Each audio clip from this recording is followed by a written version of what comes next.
கர்த்தருடைய நாமத்துக்கு ஸ்தோத்திரம். எங்கள் குடும்பமாக இரு குடும்பத்தாரும் நாங்கள் ஒவ்வொரு நிலையிலே வேலையில் இருந்தாலும் கூட எங்களுக்கு பெரிய பாக்கியம் கிடைத்தது என்னவென்றால், குடும்பத்தின் நபர்கள் எல்லாருமே ஏதோ ஒரு விதத்திலே கர்த்தருடைய ஊழியத்திலே இருக்கிறது எங்களுக்கு பெரிய பாக்கியம் ஸ்லாக்கியமாக நாங்கள் கருதுகிறோம். அது மட்டுமல்லாமல் எங்கள் குடும்பத்திலே ஒரு முழு நேர ஊழியர் எங்கள் குடும்பத்திலே இருந்தது எங்கள் குடும்பத்திற்கு ஒரு பெரிய ஆசீர்வாதமாக இருந்தது என்று சொல்ல முடியும். திருமணம் ஆகும்போது எங்கள் தகப்பனார் இந்த ப்ரொபோசலை கொண்டு வந்தது எங்களுக்கு மிகவும் ஆச்சரியமாக இருந்தது.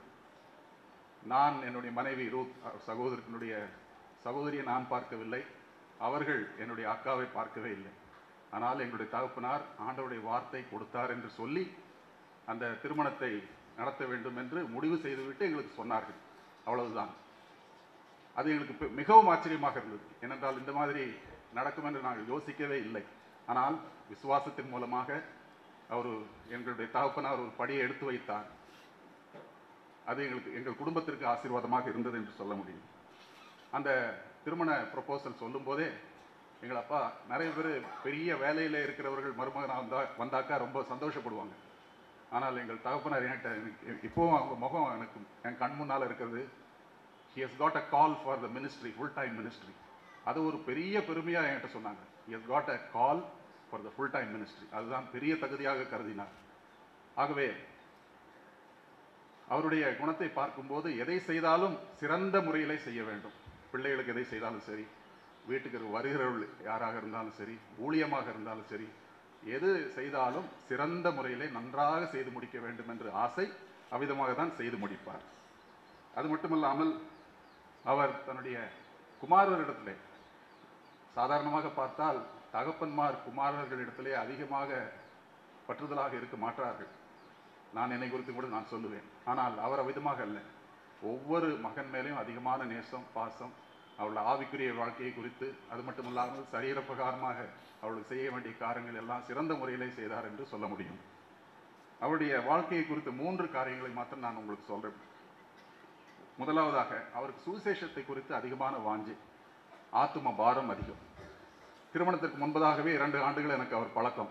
நான் திருவொத்தியூரில் வேலை சேர்ந்த போது அவர் என்னுடைய ரூமுக்கு அடிக்கடி வருவார். வந்து நான் நைட் ஷிஃப்ட் முடிச்சுட்டு தூங்கியிருந்தா கூட வந்து எழுப்பி ஊழியத்துக்கு கூட்டிகிட்டு போயிடுவார். எங்கேயாவது ஓப்பன் ஏர் ப்ரீச்சிங் இல்லை கூட்டம் இருந்தால் கூட அவர் வந்து என்னை கூட்டிகிட்டு போயிடுவார். அவ்வளோ வாஞ்சை. மற்றவர்களும் அதே மாதிரி இருக்க வேண்டும் என்று அவருக்கு ஆசை.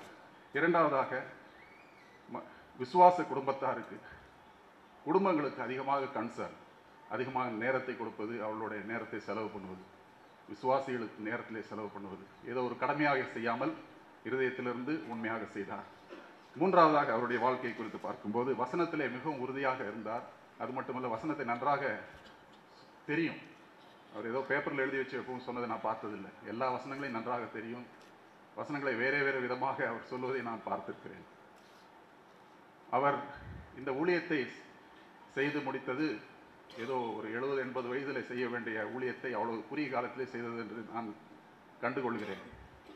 இந்த ஊழியத்தை குறித்து நான் சொல்ல வேண்டும் என்றால், அவர்கள் அநேக சபைகளை ஸ்தாபித்தது மட்டுமல்லாமல் அவருடைய நேசத்தையும் பெற்றதை நான் பார்த்தேன். அந்த நைட்டில் ஹாஸ்பிட்டலில் அட்மிட் பண்ண நேரத்திலிருந்து குடும்பத்தாரை காட்டிலும் அதிகமான நேசத்தை வைத்திருந்தது அந்த சபையார், விசுவாசிகள். நான் பார்த்தேன் அவர்கள் என்னென்ன பண்ணுறாங்கன்னு பார்த்து கொண்டிருந்த போது அவர்கள் எவ்வளவாக துக்கப்பட்டார்கள் என்று என்னால் சொல்ல முடியவில்லை. அவ்வளவு அன்பு அவர்கள் மேலே வைத்திருந்தார்கள். ஆகவே அந்த அன்பு இருக்கிறது என்றால் அந்த அன்புக்கு பாத்திரமாக அவர் இருந்தார் என்று தான் சொல்ல முடியும்.